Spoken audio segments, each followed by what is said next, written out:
Hakisan sosial ke atas kelestarian etika dan peradaban didefinisikan sebagai satu fenomena di mana berlakunya peningkatan masalah sosial dalam kalangan rakyat, khususnya di negara ini. Hakisan sosial dapat dilihat dari tiga aspek utama, iaitu defisit sosial, tadbir urus dan pembangunan, serta black ekonomi dan rasuah. Kita pergi ke aspek yang pertama, iaitu defisit sosial. Seperti yang kita sedia maklum, nilai etika dan peradaban di negara kita semakin lama semakin menunjukkan prestasi yang merundum. Menurut Datuk Menteri Besar Datuk Seri Amiruddin Syari memaklumkan, walaupun Malaysia terkenal dengan negara yang harmoni dan berbilang kaum, defisit sosial masih terdapat di negara ini.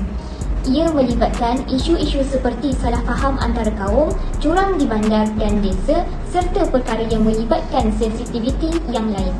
Sebagai contoh, golongan miskin di Malaysia, lebih-lebih lagi yang bekerja di dalam sektor pertanian, masih terperangkap dalam kemiskinan. Kita pergi ke aspek yang kedua, iaitu tadbir urus dan pembangunan. Daripada perspektif Islam, bagi mencapai tadbir urus yang baik, satu kajian menyimpulkan bahawa panduan Al-Quran lebih meletakkan pemberat kepada faktor kepribadian pemimpin yang karismatik dan kemahiran kepimpinannya berbanding dengan infrastruktur sesebuah institusi. Antara isu tadbir urus dan pembangunan di Malaysia dapat kita lihat melalui kegagalan kerajaan untuk menguruskan golongan B40.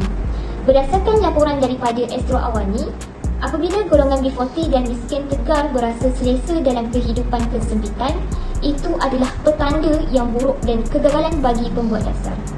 Perkara ini tidak seharusnya berlaku dan sepatutnya diurus secara baik dan berkesan bagi memastikan kestabilan dan keharmonian bangsa, agama dan negara terjamin. Seterusnya, aspek ketiga membincangkan tentang black ekonomi dan rasuah. Black ekonomi merupakan aktiviti-aktiviti yang berada di luar kawalan pihak berautonomi, khususnya dalam aspek perundangan, regulatori dan pengesan cukai. Secara asasnya, sebahagian besar transaksi ekonomi gelap melibatkan aktiviti-aktiviti perniagaan, perkhidmatan serta perdagangan haram. Antaranya penjual dadah, senjata, perdagangan manusia, aktiviti pelacuran termasuklah penjual rokok seluduk dan barangan tiruan.